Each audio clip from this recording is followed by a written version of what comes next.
वासर मणिरिव तमसां राशीन् नाशयति विघ्नानां श्रीमन्महागणाधिपतये नमः। श्रीमन्महागणाधिपतये नमः। या कुन्देन्दु तुषारहार धवला, या शुभ्रवस्त्रावृता, या वीणावरदण्डमण्डितकरा, या श्वेतपद्मासना, या ब्रह्माच्युत शंकर प्रभृतिभिर्देवैः सदा वन्दिता, सा मां पातु सरस्वती भगवती निःशेषजाड्यापः। श्रीमहासरस्वत्यै नमः। सुखरूप प्रबोधन्य सर्वशास्त्र विशारद एतत्कथा प्रकाशेन मनज्ञानं विनाशय। नमोस्तुते व्यास विशाल बुद्धे फुल्लारविन्दाय तपत्र नेत्र, येन त्वया भारततैलपूर्णः प्रज्वालितो ज्ञानमयः प्रदीपः। निधये सर्वविद्यानां विषजे भवरोगिणां, गुरवे सर्वलोकानां दक्षिणामूर्तये नमः।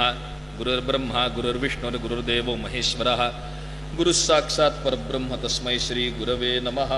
श्री गुरु परमगुरु परात्पर गुरु परमेष्ठि गुरु सद्गुरु पादुकाभ्यो नमो नमः। दरस्मित समुल्लसद्वदन कान्तिपूरामृतैर्भवज्ज्वलनभर्जिता ननिशमूर्जयन्ती नरान्, चिदेकमय चन्द्रिका चय चमत्कृतिं तन्वती, करोतु मम शन्तनोः सपदि शन्तरो रङ्गना। मन्त्रैर्मिलितमौषधैर्मुकुलितं त्रस्तं सुराणां गणैः, सरस्तं सान्द्रसुधारसैर्विदलितं गारुत्मतैर्ग्रावभिः, विचिक्षालितकालिया हतपदे स्वर्लोककल्लोलिनी, त्वन्तापन्निरयाधुना मम भव्यालावलीढात्मनः।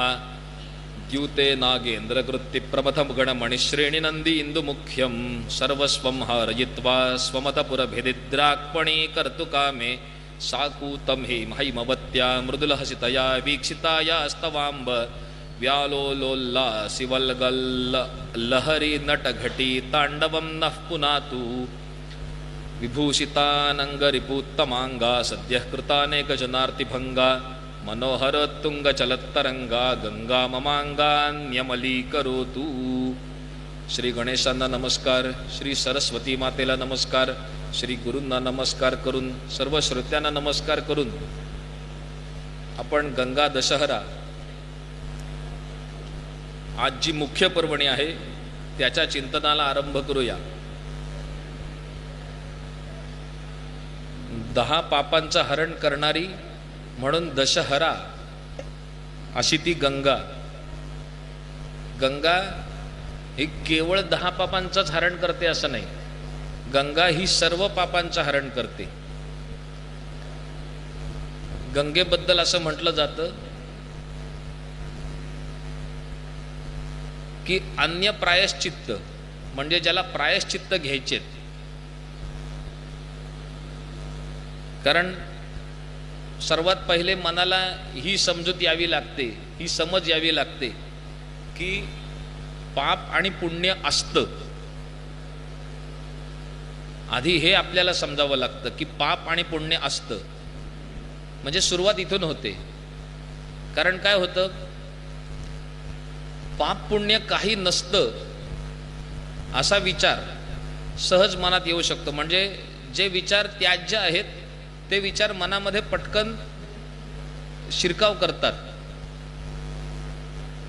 आणि ते ग्रहण केले जातात की पाप आणि पुण्य असं काही नसतंच। तर सर्वप्रथम आपण हे स्वतःला लक्षात घेतलं पाहिजे की पाप आणि पुण्य असतं। दुसरी गोष्ट लक्षात घेतली पाहिजे की पुण्य वाढलं म्हणून पाप कमी होत नाही। ययाती महाराज जे होते त्यांच्याबद्दल सगळ्यात सर्वच म्हणजे जे कोण राजर्षी होऊन गेले की ज्यांनी गृहस्थाश्रमानंतर वानप्रस्थाश्रम स्वीकारला, म्हणजे योग्य वेळ आल्यानंतर त्यांनी संसारातनं रिटायरमेंट घेतली, काय होतं, 50 60 वगैरे उलटून गेली, कर्तव्य जेवढं असेल आपल्याला, शास्त्राची अशी अपेक्षा आहे, शास्त्राची म्हणजे आपले शास्त्र म्हणजे आपली सगळी संस्कृती, आपलं सगळं साहित्य जे काही आहे त्या सर्वाची अशी आपल्याकडनं अपेक्षा आहे की अगदी किमान कर्तव्य जेवढं असेल तेवढ्यापुरतीच आपली संसारात रुची असावी. म्हणजे संसारात रुची नसावीच 50-60 नंतर. आणि प्रत्यक्ष देहाने जरी वानप्रस्थात जाता नाही आलं तरी सुद्धा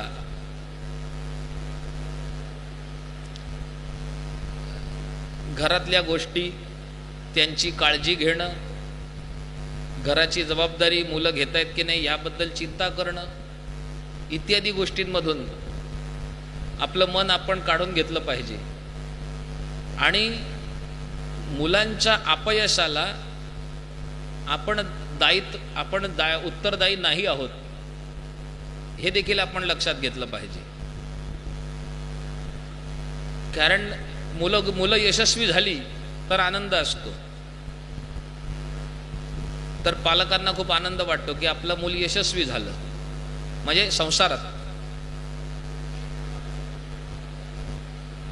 खरं यश जे आहे ते धार्मिक आहे, पण त्याकडे आपण लक्ष देत नाही. म्हणजे तुम्हाला जर का इथून उज्जैनला जायचंय, इंदोरमध्ये राहणाऱ्या माणसाला जर उज्जैनला जायचं असेल तर किती तासाचा प्रवास आहे, किती तासात परत येऊ शकतो, आणि त्यासाठी किती पूर्वतयारी करावी लागते ह्याचं एक गणित आपण मांडतो. आणि इंदोरहून उज्जैनला जाण्यासाठी सकाळी किती वाजता उठायचं आणि काय काय वस्तू बरोबर घ्यायच्या हे सकाळी उठून अगदी आंघोळ झाल्यानंतर आपण चर्चा करून ठरवू शकतो की बरोबर काय घ्यायचंय काय नाही घ्यायचं. आणि घरातनं बाहेर पडल्यानंतर आपण हे ठरवू शकतो की आता साधन कोणतं करायचं, स्वतःच्या वाहनाने जायचं की पब्लिक ट्रान्सपोर्टने जायचं, ट्रेनने जायचं, हे सगळे निर्णय आपण घरातनं बाहेर पडल्यानंतर सुद्धा ठरवू शकतो. का? जवळ जायचंय. पण जर दिल्लीला जायचं असेल, बरं इंदोरला जायचंय ते एकाच दिवसात परत यायचंय तुम्हाला, पण 10 दिवसासाठी जर तुम्हाला दिल्लीला जायचं असेल तर तुम्ही किती आधीपासून त्याची पूर्वतयारी सुरू कराल.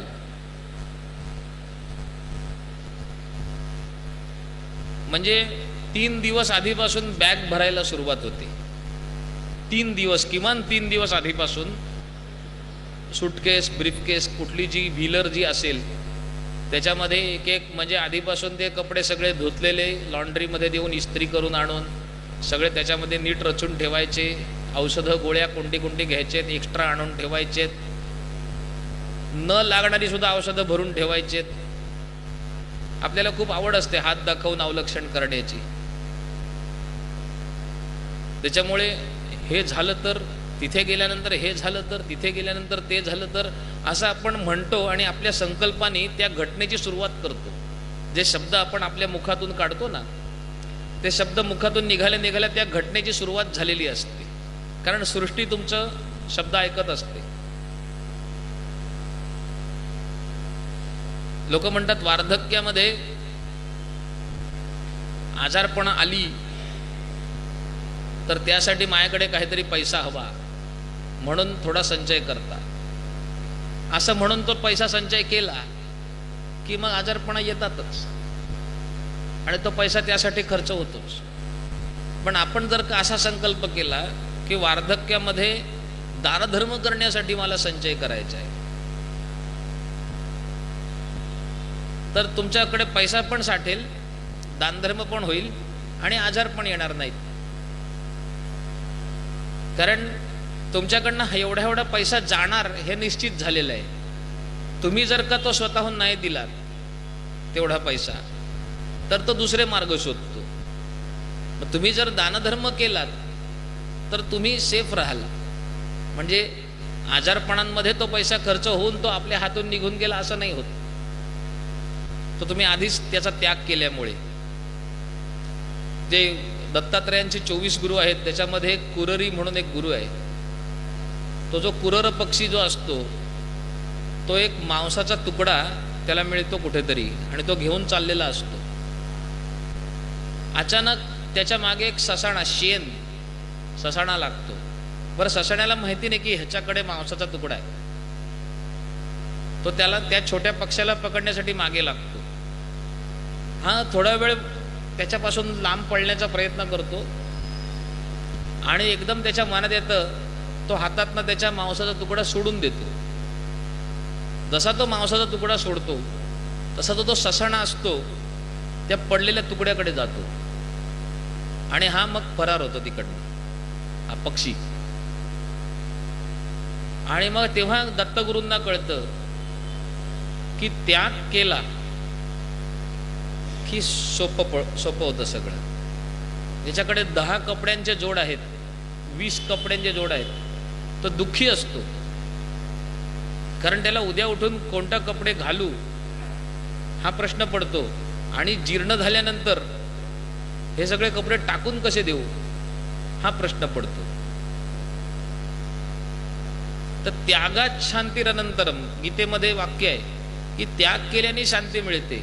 पण तुम्ही तो धनसंचय जर का ह्या संकल्पाने करत असाल की मी आजारी पडलो, मला अंथरुणावर खिळायची वेळ आली तर माझ्याकडे काहीतरी धन हवं म्हणून तुम्ही संचय करत असाल तर तो संकल्प, ती ऊर्जा त्या दिशेनेच काम करायला लागते. मग तुम्ही तुमच्या सूटकेसमध्ये सगळी औषधं भरता, कपडे भरता, काही सुक्या खाण्यापिण्याच्या वस्तू भरता. असं करून सकाळी जर का 5ची ट्रेन असेल तर सहसा रात्री झोप लागतच नाही. 3 वाजता उठायचं असतं. आंघोळ, देवपूजा वगैरे वगैरे करून स्टेशन गाठायचंय. ट्रेनची वेळ जर का 5 वाजताची आहे तर मी किमान 1 तास आधी तिथे उपस्थित असलं पाहिजे या भावनेने तुम्ही तिथे जाऊन उपस्थित राहता. हा जो व्यवहार आहे ना, हाच व्यवहार आपल्याला अध्यात्मात लक्षात घ्यायचा आहे. आपलं जे आत्ताचं आयुष्य आहे वर्तमान, हे 50, 60, 70, 80, 90, 100 एवढं आहे, एवढ्या वर्षाचे, ज्याच्यामधल्या 25 पर्यंत आपल्याला काही बघायला लागत नाही. 25 नंतर आपल्याला पुढचा विचार करायला लागतो. 25 पर्यंत आई बाबा आपल्याला सांभाळतात आणि त्याच्यानंतरच्या पुढच्या आयुष्यासाठी म्हणजे जे काय असेल अजून 30-40 वर्षाचं आयुष्य, 50-1 वर्षाचं आयुष्य उरलेलं, त्यासाठी आपण झटत असतो. पण हा कालावधी खूप थोडा आहे आणि हे आयुष्य संपल्यानंतरचा जो प्रवास आहे तो खूप मोठा आहे, तो खूप मोठा आहे. मग आपल्या आयुष्याचे जास्तिक कालावधी हा त्या मोठ्या प्रवासासाठी समर्पित असला पाहिजे. आपण तो सगळ्या जास्तीत जास्त कालावधी ह्या आपल्या छोट्या प्रवासासाठी समर्पित करतो. आणि वास्तव आपल्याकडनं अपेक्षा अशी आहे आपल्या संस्कृतीची, धर्माची, शास्त्राची, की तुमचा आयुष्याचा बहुवंश काळ हा मृत्यूनंतरच्या प्रवासासाठी समर्पित असला पाहिजे.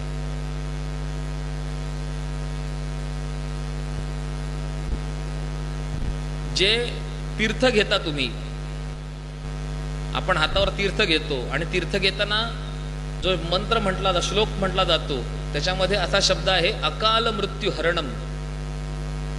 आणि अकाल मृत्यू याचा सर्वसामान्य दृष्ट्या अर्थाचं ग्रहण केलं जातं ते असं आहे की लोक म्हणतात अपमृत्यू किंवा तारुण्यात मृत्यू,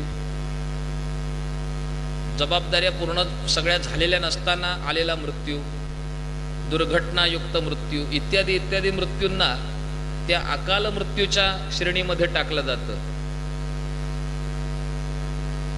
पण अकाल मृत्यूचा अर्थ असा आहे की जो काळ यायला हवा मृत्यूचा, तो काळ न येता आलेला मृत्यू.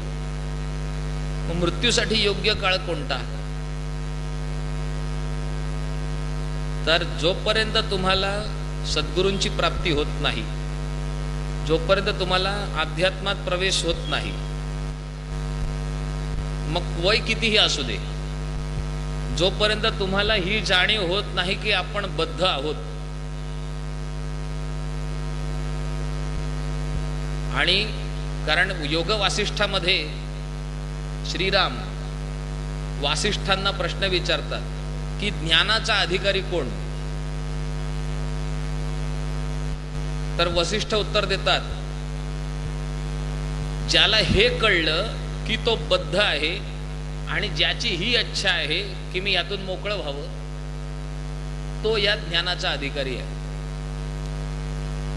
जर आपल्याला हे कळलंच नाही की आपण बद्ध आहोत, जर आपल्याला कळलंच नाही की पाप असतात, जर आपल्याला कळलंच नाही की पुण्य असतं, आणि हे सगळं कळण्यापूर्वीच जर मृत्यू झाला तर त्या मृत्यूला अकाल मृत्यू म्हणतात. म्हणून तीर्थ घेताना जी इच्छा करायची असते ती अशी की मला अकाल मृत्यू नको येऊ दे, म्हणजे मला पुढच्या मार्गाची सुरुवात तरी किमान ह्या जन्मात होऊ दे.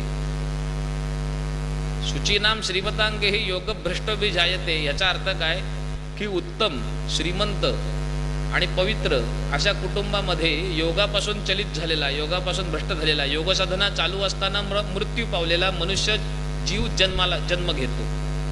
याचा अर्थ असा आहे की योग साधनेमधली पहिली, दुसरी, तिसरी इथपर्यंत जर का तो गेला असेल,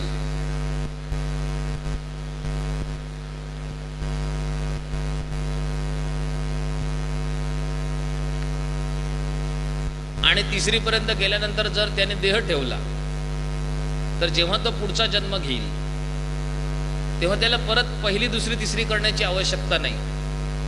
आता पुढच्या जन्मामध्ये तो चौथी पासून सुरुवात करेल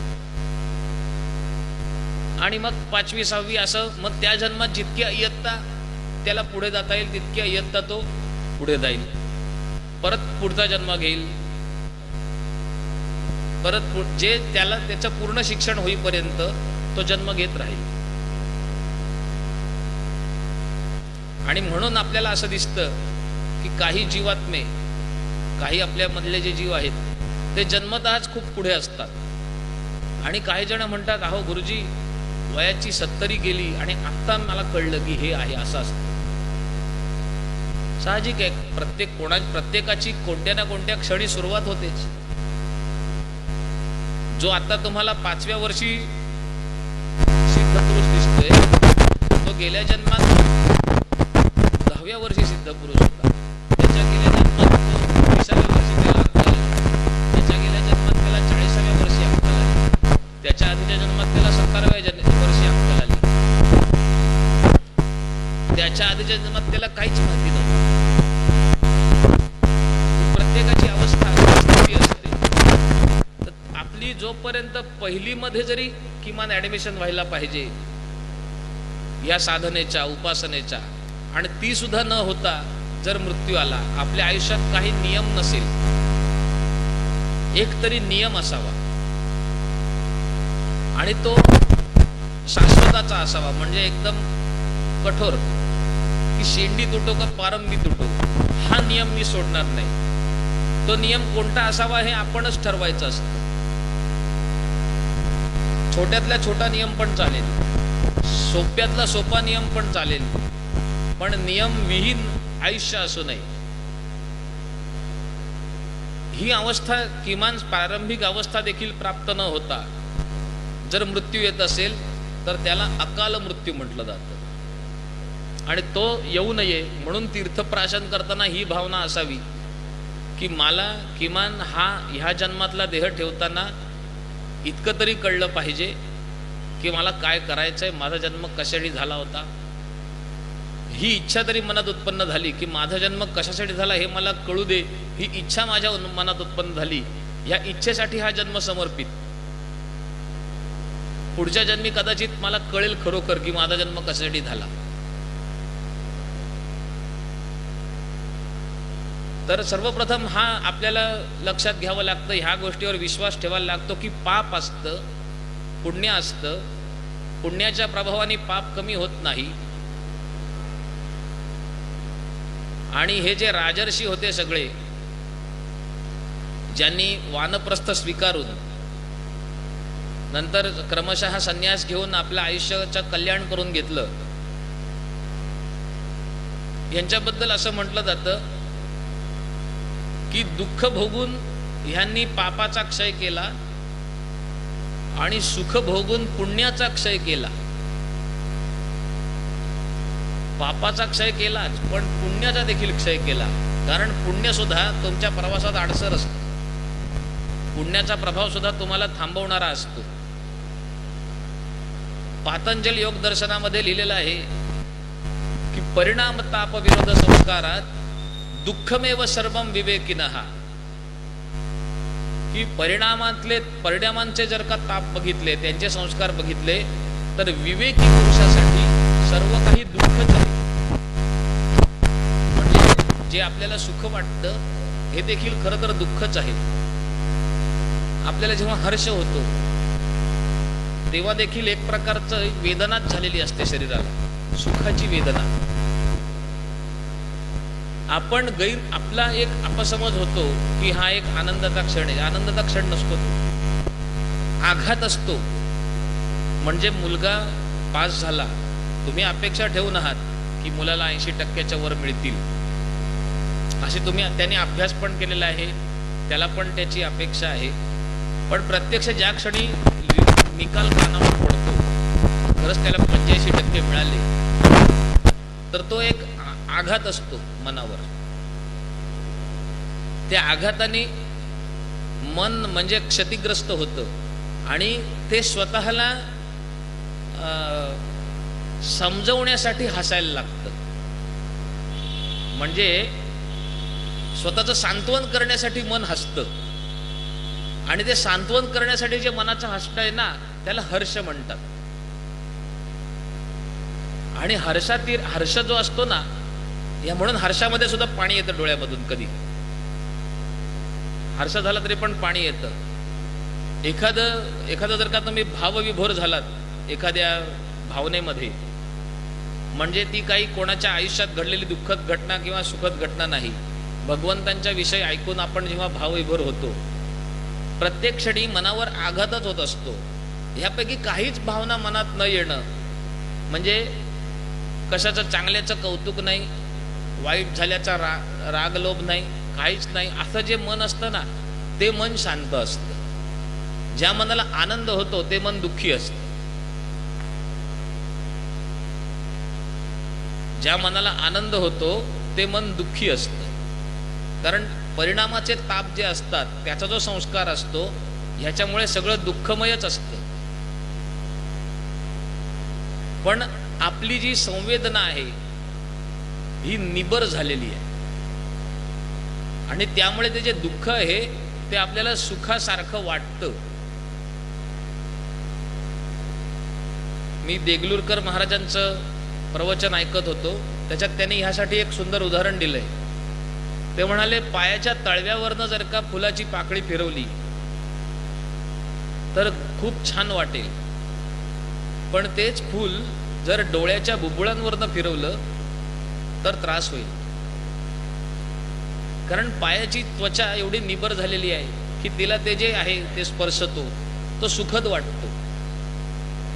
पण जी संवेदनशील जागा आहे तुमच्या शरीराची, तिथे जर का त्याचा स्पर्श झाला तर ते फूल दुःखद आहे हे तुम्हाला समजून चुकतं.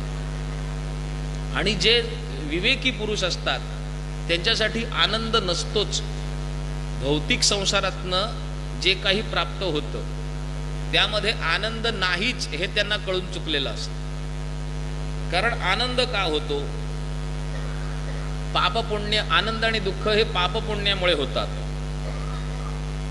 कारण कर्मविपाक, की पाप केलं तर वाईट होतं, पुण्य केलं तर चांगलं होतं. म्हणजे आपल्याला पाप केलं तर अशुभ फल मिळतं, पुण्य केलं तर शुभ फल मिळतं. मग त्याच्या पुढचं पर्यवसान काय आहे की पाप केलं तर दुःख आलं, दुःख आलं, त्या दुःखाबद्दलचा मनात एक द्वेष उत्पन्न होतो की जे दुःख आपल्याला मिळतं पापाचं फलित म्हणून, पण आपल्याला आपलं मन मानायला तयार नसतं की हे जे दुःख आले हे आपणच केलेल्या पापाचं फलित आहे. त्यामुळे आपल्याला त्या दुःखाबद्दल, त्या प्रसंगाबद्दल, त्या घटनेबद्दल आणि ते दुःख देणाऱ्या व्यक्तीबद्दल द्वेष उत्पन्न होतो. दुसरं, पुण्य केलं की चांगलं फळ मिळतं. चांगलं फळ मिळालं की काय होतं, आनंद होतो. आणि त्यातनं राग, आता राग या शब्दाचा अर्थ मराठी भाषेमध्ये क्रोध ह्या अर्थाने घेतला जातो, पण संस्कृतमध्ये राग ह्या शब्दाचा अर्थ आहे आसक्ती. तर आनंद झाला की राग उत्पन्न होतो मनामध्ये. म्हणूनच तो वैराग्य हा तो शब्द आहे हा त्यातनंच उत्पन्न झालेला आहे की तो राग देखील निघून गेला की त्याला विराग अवस्था म्हणतात. आणि विराग अवस्था म्हणजे वैराग्य. दुःख मिळालं की द्वेष उत्पन्न होतो, सुख मिळालं की राग उत्पन्न होतो, म्हणजे आसक्ती उत्पन्न होते. आता आसक्ती उत्पन्न झाली की काय होतं, गीतेमध्ये त्याची क्रमवारी दिलेली आहे. ध्यायतो विषयान् पुंसः संगस्तेषुपजायते, संगात संजायते कामः, कामात क्रोधोभिजायते, क्रोधात भवति सम्मोहः, सम्मोहात स्मृतिविभ्रमः, स्मृतिभ्रंशात बुद्धिनाशो, बुद्धिनाशात प्रणश्यति. या क्रमशः सांगितलेलं आहे की मनुष्य विषयांचं ध्यान करतो. विषयांचं ध्यान केलं तर सृष्टी तर त्याचे इच्छा पूर्ण करण्यासाठीच बसलेली आहे. सृष्टी मनुष्यासाठी आहे, ती त्याच्या इच्छा पूर्ण करते, त्याचा त्याला संग होतो. संगस्तेषुपजायते, संगात संजायते कामः, त्याच्यातून काम उत्पन्न होतो, म्हणजे परत परत तो संग व्हावा अशी इच्छा उत्पन्न होते. तो जर का नाही मिळाला, 4 दिवस मिळाला संग, 5व्या दिवशी तो संग नाही मिळाला, मग काय त्यातून उत्पन्न होतं, क्रोध उत्पन्न होतो. कामात क्रोधोभिजायते, क्रोधाची उत्पत्ती ही कामातून होते. कामात क्रोधोभिजायते, क्रोधात भवति सम्मोहः, सम्मोह, क्रोध झाला की विवेक नष्ट होतो. म्हणजे हे चांगलं आहे आणि हे वाईट आहे ह्याच्यामधला भेद कळणं संपून जातं. सम्मोहः, क्रोधात भवति सम्मोहः, सम्मोहात स्मृतिविभ्रमः, स्मृतिविभ्रम होतो. आपल्या सगळ्यांना स्मृतिविभ्रमाचं वरदान आणि शाप दोन्ही आहे. स्त्रीला प्रसूती कळा होतात आणि त्या प्रसूती वेदनांमध्ये त्या क्षणी ती असा निर्धार करते की आता मी यापुढे मूल होऊ देणार नाही. पण नंतर तिला त्या प्रसूती कळांचा विसर पडतो आणि म्हणून ती दुसऱ्या बाळंतपणाला तयार होते. मग ती तिसऱ्या, आता नाही होत, आता बाळंतपणाच्या कळा सुद्धा फार होत नाहीत, सी सेक्शन करतात त्यामुळे. पण आधी जे तुम्ही बघितलं असेल, पूर्वीच्या काळी 7-8 मुलं असायची, तेव्हाच सांगतो, तेव्हा देखील प्रत्येक बाळंतपणामध्ये ती स्त्री असं म्हणायची की हे काही सहन होत नाही, आता मी पुन्हा मूल जन्माला घालणार नाही. पण ते मूल 3 वर्षाचं झालं की शरीरामध्ये असलेली वेदनेची स्मृती नाहीशी होते आणि ती पुन्हा पुढच्या बाळंतपणाला तयार होते. तो स्मृतिविभ्रम असतो. काही स्मृतिविभ्रम हे वरदायक असतात, काही स्मृतिविभ्रम हे त्रासदायक असतात. आपण एखाद्या ठिकाणी जातो, आपली स्वतःची गाडी आहे, दुचाकी आहे, आणि तो रस्ता, 2 रस्ते आहेत तिकडे जायला. एक रस्ता आहे त्याच्याबद्दल असं दिसतं की तो सतत खड्डे आहेत तिथे भरपूर आणि स्पीड ब्रेकर सुद्धा उंच आहेत, पण तो रस्ता थोडासा जवळचा आहे. आणि जो छान नितळ असा जो रस्ता आहे तो थोडासा लांबून जातो.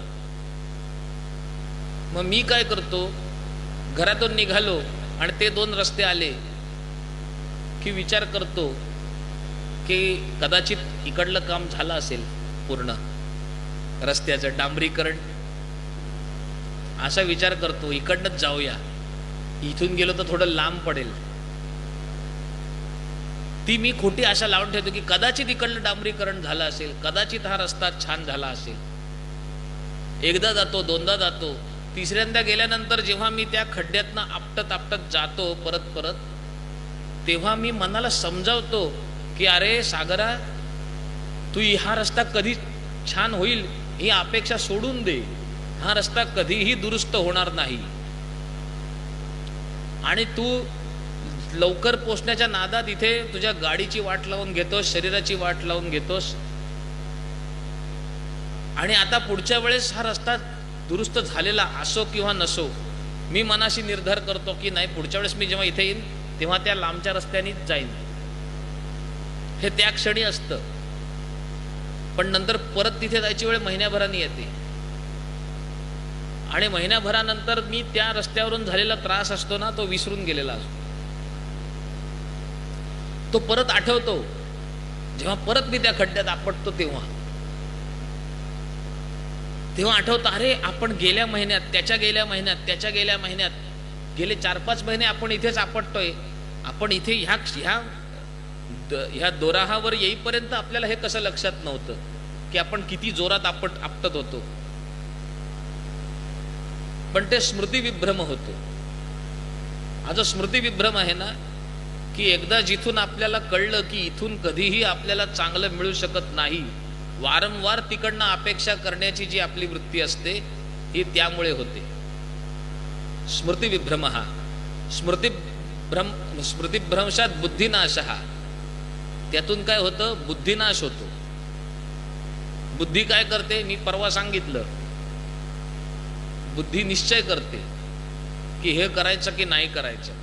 ती निर्णय देते, तिच्या आज्ञेवरती शरीर काम करतं. आपण म्हणतो ना, अरे काय करतोस, मनाला वाटेल तसं करतोस, जरा बुद्धी लाव, जरा बुद्धीचा वापर कर. म्हणजे मनाला वाटेल तसं जेव्हा आपण करतो तेव्हा ते गैर असतं आणि बुद्धीला विचारून जेव्हा करतो तेव्हा ते योग्य असतं. पण बुद्धीचा नाश जर का झाला तर आपण मनाच्या पुढे जात नाही, आपण मनाच्या आदेशानेच काम करतो. त्यामुळे जे काय घडतं ते गैर घडतं. बुद्धिनाशात प्रणश्यती.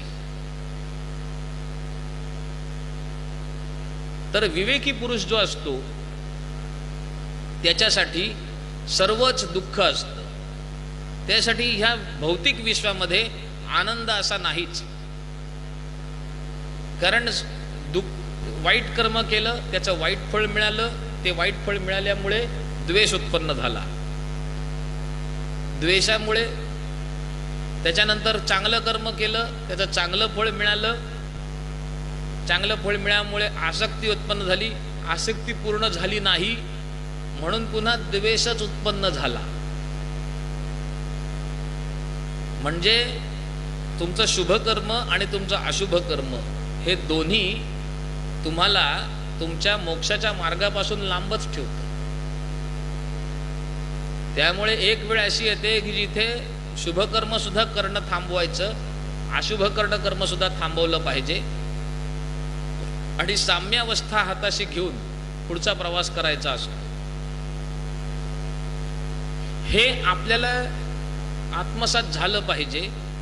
हे झाल्यानंतर कोणती पाप ती आपल्याला कळली पाहिजेत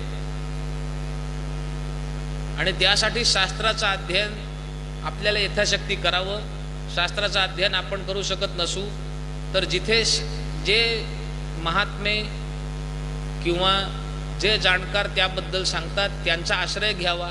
तद्विधी प्रणिपातेन परिप्रश्नेन सेवया उपदेक्षन्ति ते ज्ञानम ज्ञानिनः तत्वदर्शिनः. त्यांचा आश्रय घ्यावा, ते जाणून घ्यावं. तद्विधी ते जाणून घ्यावं, त्यांचा आश्रय घ्यावा, त्यांना नमस्कार करावा, त्यांची सेवा करावी. संतांची सेवा कशासाठी करायची असते? त्यांच्याकडनं आपल्याला यथायोग्य ज्ञान मिळायला पाहिजे. की पाप असतात आणि ती कोणती असतात आणि त्यांचं क्षालन कसं करायचं. क्षालन म्हणजे काय? त्यांची निवृत्ती, ती पुन्हा घडू नयेत अशी व्यवस्था. कारण गंगेपाशी गेल्यानंतर शास्त्र असं सांगतं की तुम्ही तुमच्या आयुष्यात जगता, तुमच्या भूमी जिथे अगंगा देश जो आहे, अगंगा देश म्हणजे जिथे गंगा वाहत नाही असा देश, असा प्रदेश, तिथे तुमची प्रायश्चित्त वगैरे काय घ्यायची ती घ्या. इथे आल्यानंतर गंगा जिथे आहे तिथे आल्यानंतर गंगेचं स्नान हेच प्रायश्चित्त आहे. तुमची ती कुठल्या पापाची हिंमत नाही तिथे, ती गंगा समोर वाहते आणि ती तुमच्या शरीरामध्ये राहतील, पण ती गंगेच्या पंचक्रोशीच्या बाहेर तुमची वाट बघत उभी असतात. तुमची पाप त्या गंगेच्या पंचक्रोशीच्या बाहेर तुमची वाट बघत उभी असतात. तुम्ही गंगा स्नान करून शुद्ध होऊन जेव्हा परत त्या पंचक्रोशीतून बाहेर पडता, त्या हद्दीतून बाहेर पडता, तेव्हा परत ती तुमचा आश्रय घ्यायला पाप येतात. तर त्यांना तुम्हाला जर का कळलं की हे अनर्थ आहे, तर तुम्ही त्यांना दूर ठेवाल ना. गंगा स्नान झाल्यानंतर पुन्हा त्यांना दूर कसं ठेवाल तुम्ही? आधी तुम्हाला कळली तर पाहिजेत ती पाप. आता कुंजर स्नानासारखं आहे. मी कुंजर स्नानाच्या मागे उदाहरण दिलं की हत्ती पाण्यात भरपूर फवारा उडवून सोंडेने आपलं शरीर सगळं शुद्ध करतो आणि बाहेर आल्यानंतर पुन्हा माधूळ उडवून घेतो त्याच्यावरती. तसं नको व्हायला. तर गंगा ही काय केवळ दशविध पापांचा संहार करते असं नाही, ती सर्वच पापांचा संहार करते. पण आपल्याला हे उमगावं की पाप असतं आणि मग ते कोणतं असतं, आणि इथून पुढे आता अजून बाकीची पण पापं आपल्याला जाणून घ्यायची आहेत आयुष्यात. आज नाही, आयुष्यात, पुढच्या आयुष्यात. तशी आपली बुद्धी व्हावी ह्यासाठी आपण गंगा दशहरा करतोय. गंगा दशहरा ह्या दिवशी, गंगा दशहरा व्रताची पूर्ती होत नसते, ह्या दिवशी ह्या व्रताची सुरुवात होते. की आपण हे लक्षात घ्यायचं, प्रत्येक गोष्ट मॉनिटर करायची आपली आणि तिथून पुढे जायचं. हा गंगा दशहरा आज संपत नाही, हा इथून आपलं व्रत हे सुरू होईल आणि इथून आपण पुढे सगळं जाणून घेऊ की कोणती कोणती पापं आपल्याला करायची नाहीयेत.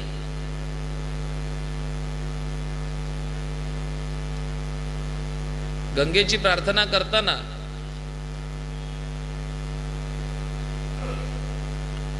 पंडितराज जगन्नाथ म्हणतात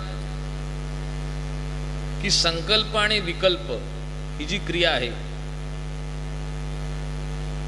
ह्यामुळे देखील प्रारंभिक अवस्थेमध्ये आपल्याला कळतं की कोणती पापं आहेत आणि कोणती नाहीत, काय योग्य आहे काय नाही. कारण आपला अंतरात्मा असतो, जे काही आपल्या आतमध्ये जे काही बसलेलं आहे, तर सर्वप्रथम तिकडनं एक बारीकसा सिग्नल आलेला असतो की हे करू नकोस, हे बोलू नकोस, हे वाक्य बोलू नकोस. पण नंतर मिथ्या अभिनिवेश, वितताभिनिवेश जो असतो की असं कसं, मी इथे बसलेली असताना ही गोष्ट माझ्यासमोर घडते, मी इथे असताना ही गोष्ट माझ्यासमोर घडते आणि मी गप्प बसतोय, असं कसं होऊ शकतं, असं नाही व्हायला पाहिजे, ह्या हेतूने आपण बोलतो. मग त्याचं पूर्ण बऱ्याच मोठ्या प्रक्रियेचं पर्यवसान झाल्यानंतर आणि आपल्या माथी सगळा दोष आल्यानंतर आपल्याला असं जाणवतं की आपण त्यावेळेस मौन राहिलो असतो तर बरं झालं असतं. किंवा अगदी उलट घडतं, काही ठिकाणी आपण मौन राहतो, बोलू की नको म्हणताना आपण मौन राहतो, पण नंतर असं होतं की अरे त्यावेळेस मी बोललो असतो तर बरं झालं असतं. ह्या नेमक्या विपरीत क्रिया का घडतात आपल्याकडनं? नेमक्या विपरीत क्रिया का घडतात? कारण आपण आपलं कर्तव्य काय हे स्वच्छपणे जाणून घेत नाही. माझं कर्तव्य काय, मला इथे बोलणं भाग आहे, माझं कर्तव्य आहे की नाही, समोरच्या व्यक्तीवर माझा अधिकार तात्विक दृष्ट्या नैतिक दृष्ट्या आहे की नाही. अधिकार असेल तर मी न विचारता बोलीन, अधिकार नसेल तर जोपर्यंत विचारलं जात नाही तोपर्यंत बोलणार नाही. असा एकदा निश्चय झाला की मग आपण योग्य मार्गावर यायला लागतो. अशा पद्धतीने विचार करून अगदी महापातकी असतात ते सुद्धा काही काही वेळेस पापापासून दूर राहतात.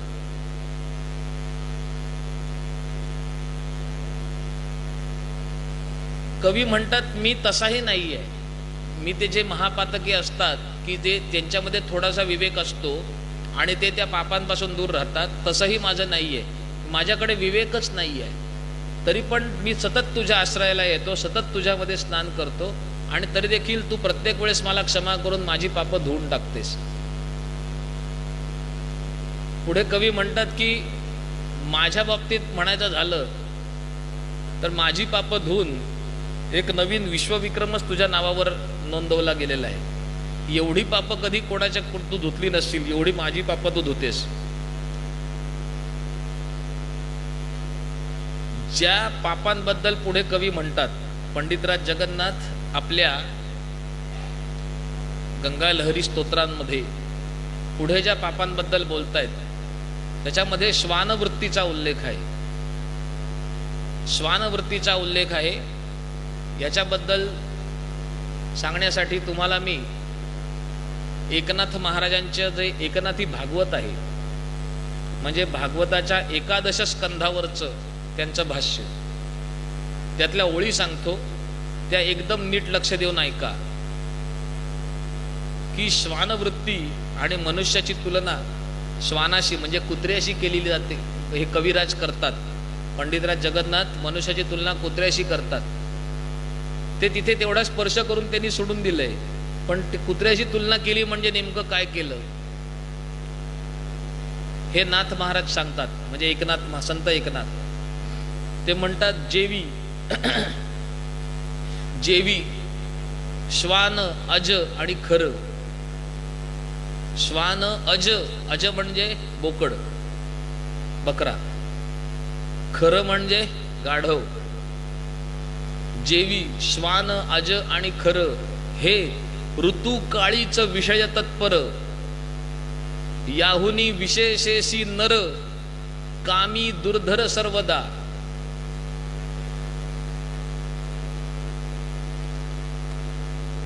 गर्भ संभवल्या पाठी श्वान ही स्त्री भोगासी नुठी. पुरुषाची अभिनव गोठी गरोदर गोमटी भोगती. जरी प्रसूती काळ निकट गाड्या एवढे वाढले पोट. तरी कामचारी विवेक नष्ट रमता ते दुष्ट स्त्रियांशी. कुत्र्याबद्दल सांगितलं. मग गाढवाबद्दल सांगतात, खरी धावे पुढे पुढे. खरी म्हणजे गाढवीण. खरी धावे पुढे पुढे. खरू मागे वाडे कोडे. खरू म्हणजे गाढव. लाथा हाणोनी फोडी जाभाडे तरी ती पुढे घसो लागे. मग बोकडाबद्दल सांगतात, मेष मारू आणिल्या घातके. मेष म्हणजे बोकड, मेंढा जो कोण असेल तो. मेष मारू आणल्या घातके. घातक म्हणजे खाटी. निज सख्या ते मारता देखे.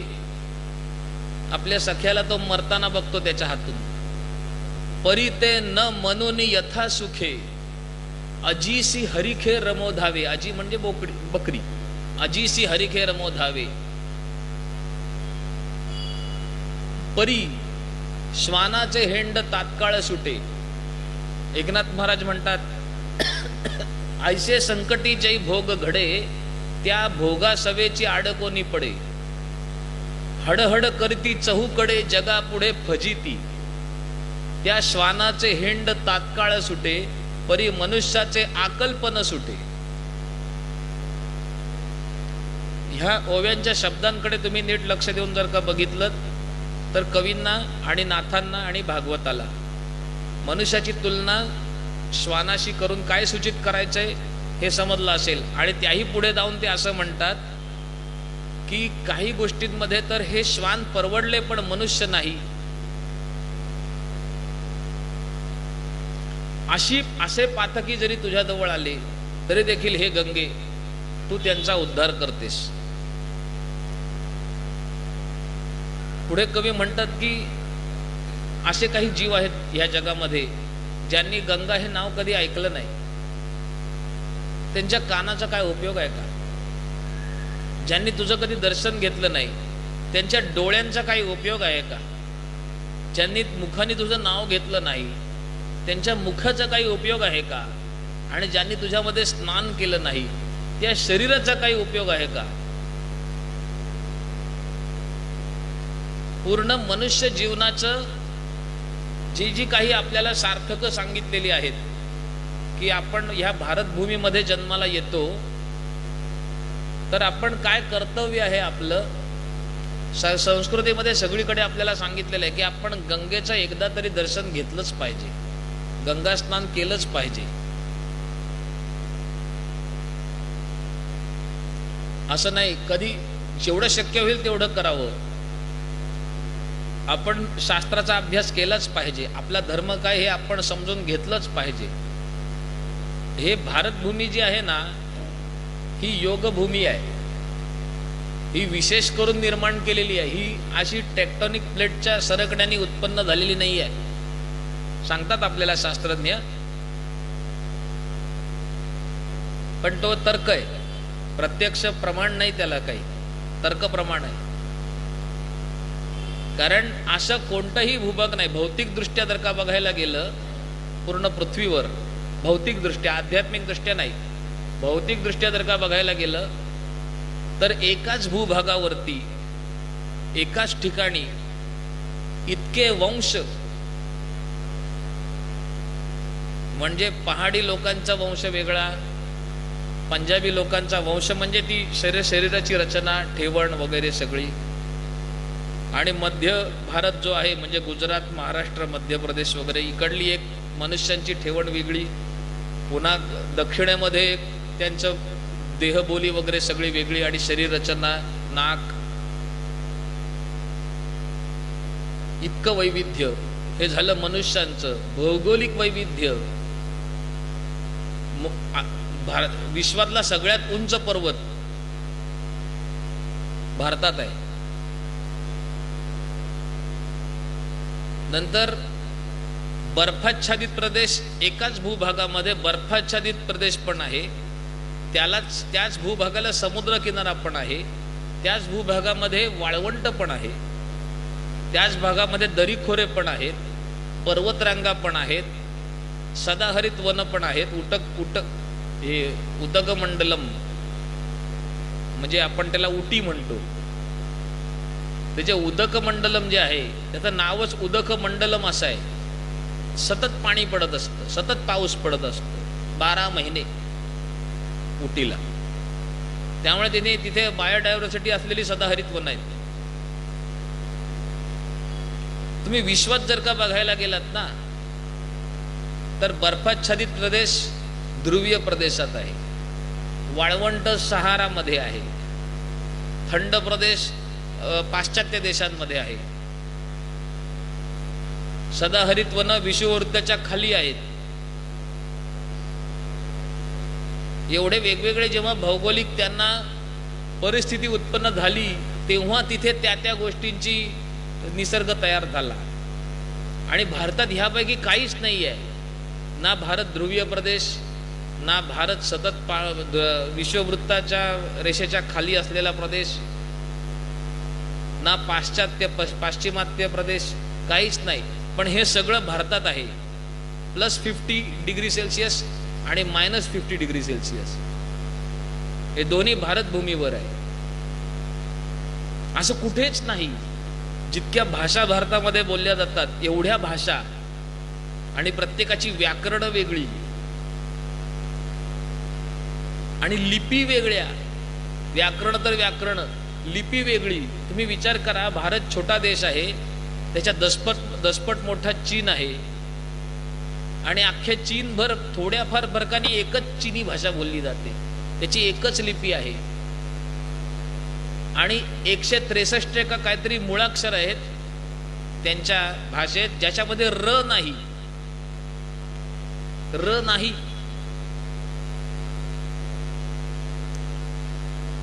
त्यामुळे भौगोलिक दृष्ट्या सुद्धा आपण क्रिएटेड आहोत. स्पेशली ही भूमी विशेष करून बनवली गेलेली आहे. आणि आध्यात्मिक दृष्ट्या सर्व जीवांच्या पृथ्वीवरील उत्पन्न होणाऱ्या सर्व जीवांच्या मोक्षाचं द्वार हे भारतात आहे. सर्व जीव सगळे भोग भोगून झाले, सगळे आनंद उपभोगून झाले. मग आनंद भोगण्यासाठी अनुकूल परिस्थिती जी पाश्चात्य देशांमध्ये आहे, म्हणजे वातावरण सुद्धा तिथे भोगांसाठी अनुकूल आहे, संस्कृती सुद्धा म्हणजे स्वैराचार असल्यामुळे भोगासाठी अनुकूल आहे. खाण्याचा स्वैराचार, चारित्र्याचा स्वैराचार, धनाचा स्वैराचार, सगळे तिकडे जे काही भोग आहेत, जे पुण्यलेश असतात आपले, पुण्यलेशाचे ते शेष आहेत, ते सगळे तुम्ही पाश्चात्य देशांमध्ये आणि अन्य भूभागांमध्ये भोगून संपवल्यानंतर मोक्ष प्राप्त करून घेण्यासाठी आपण भारतात जन्म घेतो. मग भारतात जन्म घेतलाय म्हटल्यानंतर आपण आधीपासूनच बराच मार्गक्रमण केलेला आहे मोक्षाच्या मार्गावर, हे निश्चित समजा. त्या गुरुचरित्रामध्ये एका धोबियाची कथा आहे. तो धोबी असतो आणि तो गुरूंबरोबर नदीकाठी असतो आणि तिथे एक यवन राजा आपल्या स्त्रियांबरोबर जलक्रीडा करत असतो आणि हा धोबी त्या यवन राजाला त्या स्त्रियांबरोबर जलक्रीडा करताना बघतो. आता तो आहे गुरूंबरोबर, म्हणजे बरोबर अमृत आहे त्याच्या, आणि त्याला इच्छा होते कांजी पिण्याची. तो गुरूंबरोबर बसलाय आणि गुरूंसमोर तो बोलतोय की हे उपासकाचं आयुष्य दुःखद आहे, साधकाचं आयुष्य दुःखद आहे. तो यवन राजा बघा मजा करतोय, काय पुण्य केलं असेल ह्यानी म्हणून हा एवढी ऐश करतोय, एवढ्या स्त्रियांमध्ये खेळतोय पाण्यामध्ये. गुरु ते ऐकतात. भगवंत तुमची इच्छा पूर्ण करण्यासाठी तत्पर आहेत. गुरु म्हणतात, अच्छा तुला ही इच्छा आहे का, मग तुला ह्या जन्माला घालतो मी. आणि तो बिचारा तंतू, तो जो धोबी असतो, तो पुढल्या जन्मी एक यवन राजा बनतो. भोगामध्ये इतका रममाण होतो की त्याच्या अंगामधली उष्णता वाढून त्याच्या अंगावर फोड येतात सगळीकडे. आणि नंतर त्याला असं कळतं की इथे जवळपास कोणीतरी गुरु आहेत, ते तुझा ताप शांत करू शकतील. आणि त्याला ती पूर्वस्मृती जागृत होते की आपण धोबी होतो आणि आपण यवन राजा बनण्याची इच्छा केली, म्हणून आपण इथे आलो आणि आता हे दुःख भोगतोय शारीरिक. म्हणजे आधी मजा करून घेतली आणि आता दुःख भोगतोय. आणि तो तिथे जातो गुरूंच्या आश्रयाला. तेव्हा गुरु म्हणतात, माझ्याकडे येऊ नकोस, एकदा तू आलास तर बाकी ते यवन पण इथे यायला लागतील. मग गुरु त्या स्थानाचा त्याग करतात. त्या उदाहरणावरून आपल्याला कळतं की आपला इथे झालेला जन्म जर आपल्याला सद्गुरूंचा, संतांचा काहीतरी सहवास लाभतोय, विशेष करून इथे मी पहिल्यांदाच आलो इंदोरमध्ये, आणि आल्यापासून मी जे काही ऐकतोय इथल्याबद्दल, हे वैदिक आश्रम आणि अजून समर्थ मठ आहे, अजून राम मंदिर आहे, म्हणजे गोंदवलेकर महाराजांनी हे केलेलं. आणि आता मी परवा तिथे त्या नाथ मंदिरात जाऊन आलो. हे सगळं जे का मी बघतोय, मला असं वाटतंय की ही इंदोर पुण्यभूमी आहे. नाही, मी तुमचं कौतुक करण्यासाठी प्रशंसा करू नये, मी प्रशंसा करत नाही. मी तुम्हाला जबाबदारीची जाणीव करून देतोय, मी प्रशंसा करत नाहीये. तुमचं दायित्व काय, तुम्ही कुठल्या पायरीवर पुढे पोहोचला आहात, या भूमीमध्ये जन्म घेतलेले किंवा कोणत्या तरी कारणाने ह्या भूमीत आलेले, तुम्ही एका वेगळ्या प्लेन मध्ये गेलेला आहात आधीच. तुम्हाला कोणाला हीन इच्छा करण्याचा अधिकारच संपलेला आहे. इथून पुढे ज्यांना ह्या सगळ्याचा स्पर्श झालाय चहूबाजूनी, संतांचा, महात्म्यांचा, ज्यांनी आपली आयुष्यांचं कल्याण करून घेतलं, असे सगळे जे इथे आहेत, त्यांचा सगळ्यांचा तुम्हाला स्पर्श आहे. ते ज्या वायूमध्ये त्यांनी श्वास घेतला, त्या वायूमध्ये तुम्ही सगळे श्वास घेताय. तुम्हाला आता सामान्य इच्छा करण्याचा अधिकार संपून गेलेला आहे. तुम्हाला सामान्य गोष्टींवरती शोक करण्याचा अधिकार संपून गेलेला आहे. तर कवी म्हणतो, ज्याने गंगेचं कधी दर्शन घेतलं नाही, कधी स्पर्श केला नाही, त्या देहाचा उपयोग काय? तुमच्याबद्दल भगवंत असं म्हणतील की नाही, तुम्ही इंदोरमध्ये जन्माला आलात आणि मोक्षाची साधना केली नाही, तुमचा उपयोग काय? पुढे कवी म्हणतात, जिथे पापी आणि पुण्यवान असा भेद केला जातो तिथे तुझा प्रभाव नाही असं मी समजतो. गंगेचा प्रभाव जिथे आहे तिथे पापी आणि पुण्यवान असा भेद केला जात नाही. रामकृष्ण परमहंसांकडे दक्षिणेश्वर कालीच्या मंदिरामध्ये त्यांनी सत्य सर्वांना अनुग्रह करायचे. वेश्येला पण अनुग्रहित करायचे, एखादा चोर असेल त्याला पण अनुग्रहित करायचे. म्हणाले आता चोरी, आता अनुग्रह झाला, आता चोरीचं काम सोडून दे. पण समाजात तर ख्याती तीच असते ना. आपलं पूर्वकर्म कसं काम करत असतं. आपल्याला काय वाटतं की हा माणूस एवढा दुर्वर्तनी आहे, भ्रष्टाचारी आहे आणि सुखात आहे. त्यासाठी आम्हाला आमच्या गुरुजींनी धृतराष्ट्राचं उदाहरण दिलं होतं. धृतराष्ट्र महाराज हे पूर्वजन्मी एक पारधी होते आणि ते पारधी असे दुष्ट पारधी होते. भीष्म वेगळ्या, भीष्मांचं पारधी असलेलं म्हणजे पूर्वजन्मामध्ये भीष्म पण एक व्याध होते आणि त्यांना ते खारपुंडिका सरडा त्यांनी काट्यामध्ये टाकला, ती कथा वेगळी.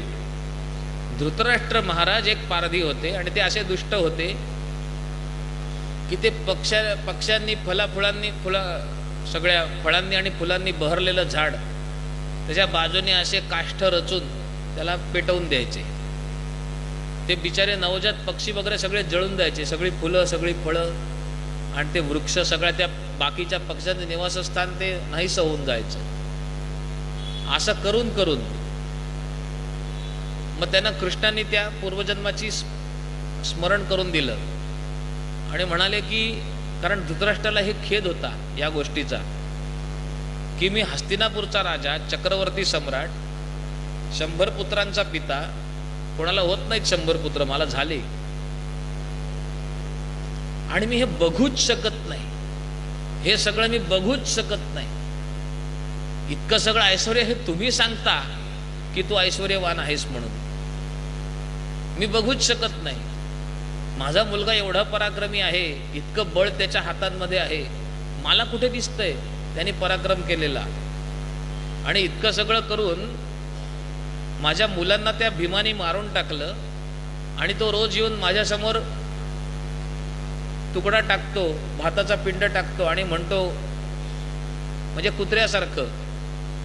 मला सकाळी येऊन तो भीम नमस्कार करतो आणि म्हणतो की काका नमस्कार करतो, अभिवादयामी, मी भीम तुमच्या 100 मुलांना एकट्याने ज्याला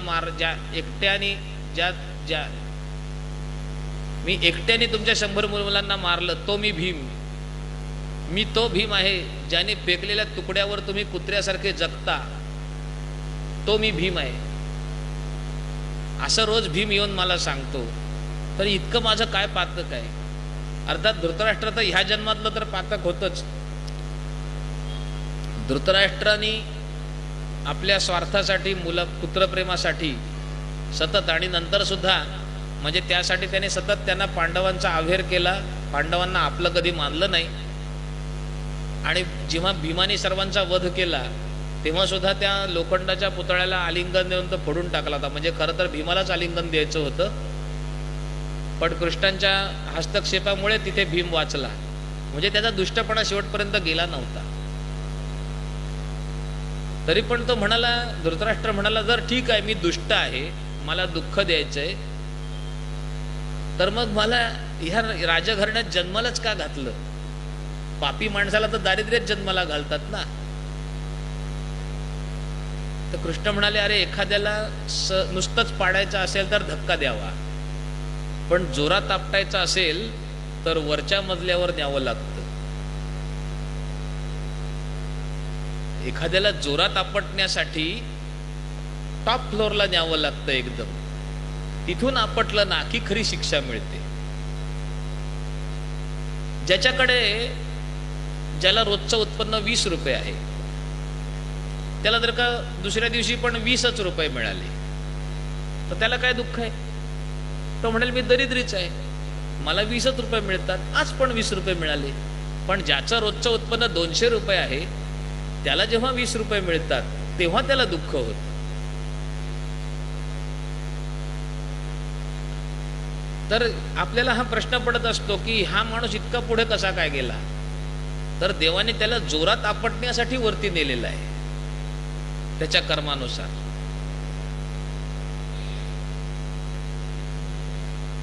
पंचमहापाप आधीचा श्लोक, जिथे पापी आणि पुण्यवान असा भेद केला जातो तिथे तुझे राज्य नाही असे मी समजतो. तर तिथे काय व्हायचं? रामकृष्ण परमहंसांकडे चोर, दरोडेखोर, पापी यायचे, पण त्यांनी आपल्या पापवृत्तीचा त्याग केलेला असायचा आणि ते त्यांच्याकडनं अनुग्रह घ्यायचे. आणि त्यांच्यावर काही पंडित आक्षेप घ्यायचे की आम्हाला आता दक्षिणेश्वर काली मंदिरात यावं की नाही असा प्रश्न पडलेला आहे, कारण तुमच्याकडे असे सगळे कुमारगाववरचे येतात. तेव्हा मॅक्स मुलरनी त्यांना उत्तर दिलं. रामकृष्ण परमहंसांच्या वतीने मॅक्स मुलरनी त्यांना उत्तर दिलं की तुमच्या ज्यांच्या नजरेमध्ये हा पापी आणि हा पुण्यवान असा भेद आहे, त्या लोकांनी दक्षिणेश्वर कालीच्या मंदिरात आलं नाही तरी चालेल. मॅक्स मुलर पाश्चात्य विद्वान होते. हिंदू धर्माला पराभूत करण्यासाठी त्यांनी हिंदू धर्माचा अभ्यास केला, पण हिंदू धर्माचा अभ्यास केल्यानंतर ते त्या धर्माच्या प्रेमात पडले आणि ते आपल्या बाजूने झाले होते.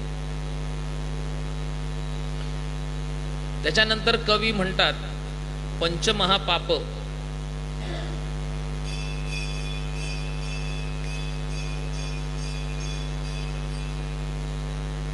पंचमहापाप सांगितलेली आहेत. आपण पहिल्या दिवसापासून दशविध पापांचा विचार केला.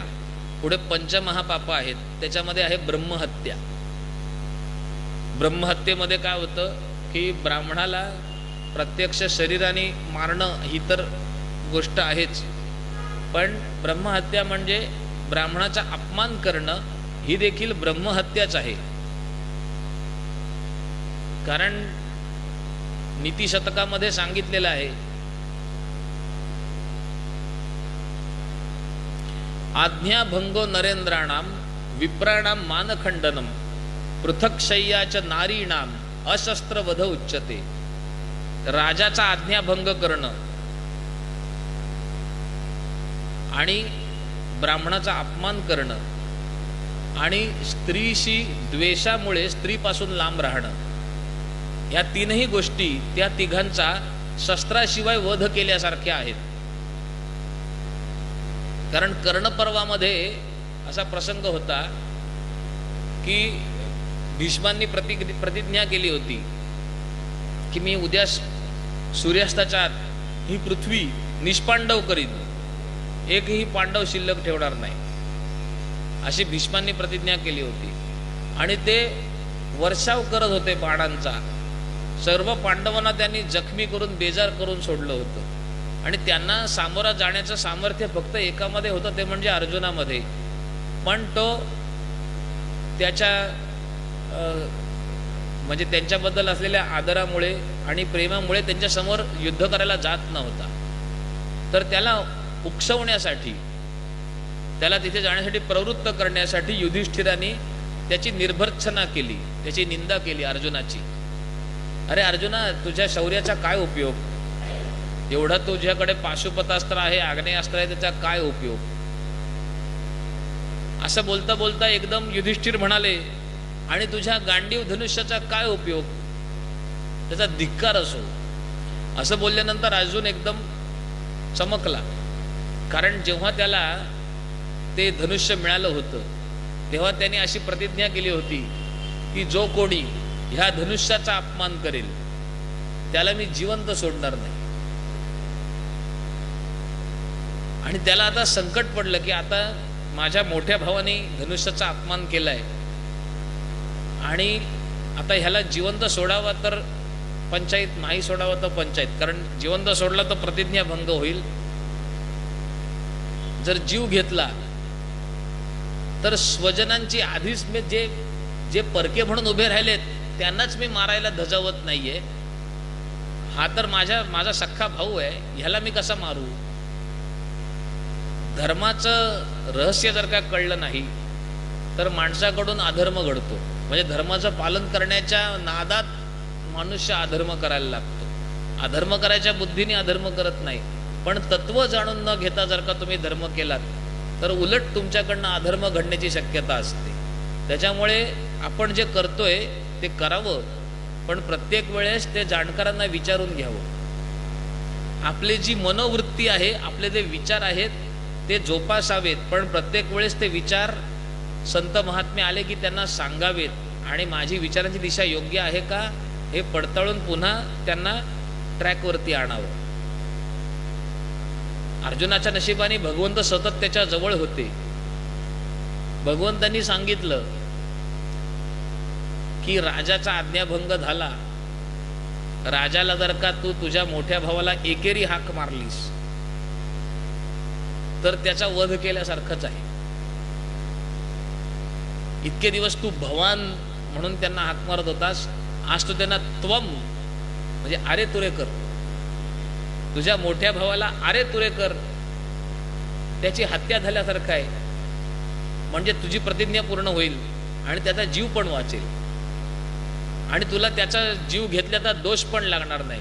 म्हणजे अरे तुरे केल्याचा दोष लागेल पण पूर्णपणे ठार मारल्याचा दोष नाही लागणार आणि वधाची प्रतिज्ञा पूर्ण होईल. आणि मग अर्जुन त्याप्रमाणे करतो आणि पुढे जातो. आज्ञाभंगो नरेंद्राणाम विप्राणाम मानखंडनम. जिथे विप्रांचा सन्मान केला जात नाही तिथे ब्रह्महत्येचं पातक लागतंच. प्रत्यक्ष त्या ब्राह्मणाला शस्त्र घेऊन मारण्याची आवश्यकता नाहीये. त्याचा अपमान केला म्हणजे त्याचा वध झाल्यासारखंच आहे. मग तो ब्राह्मण मृत, तो जर का परत तिथे थांबला तर तो मृतप्राय थांबला असंच म्हणावं लागेल. त्याचं ब्राह्मण्य संपलं. पृथक शय्याच्या नारीणाम. स्त्री सोबत तिचा द्वेष करून तिच्यापासून लांब राहणं, तिला दुराव्याने क्लेश देणं स्त्रीला, म्हणजे सर्वात जास्त मोठा क्लेश हा आहे. चार शब्द उलट सुलट बोलून जर का क्लेश दिले तर तेवढा दोष नाही लागणार जेवढा स्त्रीला दुरावाने क्लेश दिल्यानंतर दोष लागेल. तर तिचा वध केल्यासारखा आहे. तर ते ब्रह्महत्या. दुसरं सांगितलंय गुरुस्त्री गमन. गुरुस्त्री गमनामध्ये दोन प्रकार येतात. एक म्हणजे वयाने मोठ्या असलेल्या स्त्रीशी गमन, गुरुस्त्री म्हणजे, आणि दुसरं म्हणजे गुरुपत्नी सोबत गमन. हे एक महापाप सांगितलेलं आहे. एक ब्रह्महत्या, दुसरं गुरुस्त्री गमन, तिसरं महापाप सांगितलंय. महापाप, नुसतं पाप नाही, महापाप, ते आहे मद्यपान, मदिरापान. हे तिसरं महापाप सांगितलेलं आहे. चौथं महापाप सांगितलंय परद्रव्याचे अपहरण. हे आणि पाचवं महापाप सांगितलंय की ही चारही पाप करणाऱ्या व्यक्तीची संगत. हे पाचवं महापाप सांगितलंय. ही पाचही महापाप करणारे जे आहेत असेही महापापी तुझ्या आश्रयाला आले तर ते अशी गती प्राप्त करतात की जी भरपूर महादान महायज्ञ करणाऱ्यांना सुद्धा प्राप्त होत नाही. केवळ ते गंगेच्या आश्रयाला येतात, गंगेमध्ये स्नान करतात आणि त्यांची ती पाप नाहीशी होतात. पुढे म्हटलंय फुलाचा गंध हरण करणारा, म्हणजे वायूबद्दल म्हटलंय. वायू जो असतो ना, कवी भावावेश, कवीला एक भावावेश आहे एक, आणि त्या भावावेशामध्ये तो वायूंना सुद्धा पापी म्हणतो. वायू पापी नाहीये, वायू त्याचं कर्म करतो. वायू म्हणजे वारा वाहिला की तो सगळा गंध काढून घेतो. म्हणजे फुलाला जो गंध असतो ना, सुगंध, तो थोडा वेळ असतो पण नंतर नाहीसा कसा होतो, त्याचा गंध निघून कसा जातो फुलाचा. ताजा फुल आपण घेतो, वास घेतो, छान वास येतो, पण काही काळानंतर तो वास येत नाही, कारण हळूहळू तो वायू जो असतो त्याचा गंध काढून नेतो. नंतर आपल्या शरीरातनं जर का वायू निघून गेला तर आपलं शरीर काय होतं? निश्चेष्ट. प्राण गेला म्हणजे काय? प्राण म्हणजे कोण? वायू. तर कवी म्हणतात की वायू फुलाला स्पर्श केला तर त्याचा गंध काढून देतो. देहाशी त्याने आपला वियोग करून घेतला. वायूनी देहाबरोबर फारकत घेतली तर जीवच जातो. असा पापी वायू सुद्धा तुझ्या पाण्याला स्पर्श करून जेव्हा वाहतो, गंगेच्या पाण्याला स्पर्श करून जेव्हा वाहतो, तेव्हा तो पवमान बनतो, तो जगाला पवित्र करणारा बनतो. आणि वाऱ्याला म्हटलेलं आहे, वारा देखील पवित्र करतोच आपल्याला. आपल्या अंगावरून वारा वाहिला तर आपलं शरीर काही अंशी शुद्ध होतं. म्हणजे धाबळीचं वस्त्र वगैरे असतं ना, घोंगडी, धाबळी, लोकरीपासून बनलेलं, त्यांच्याबद्दल असं म्हटलेलं आहे, ऊर्णा वातेन शुद्ध्यती. ऊर्णा जी असते ती वाऱ्याने शुद्ध होते. गीतेतला श्लोक सगळ्यांना माहिती आहे, शरीर यद वाप्नोती यच्चा पिक्रामतीश्वरः गृहीत वैताने संयाती वायुर्गंधा निवासयात. ज्याप्रमाणे वायू गंध घेऊन जातो तसं हे शरीरामधून आत्मा निघून जातो. म्हणजे प्राणोत्क्रमण होण्याचे उदाहरणासाठी वायूचं उदाहरण दिलेलं आहे. पुढे कवी म्हणतात की या जगातील माणसं, मध्यंतर घेण्याची वेळ झालेली आहे. 36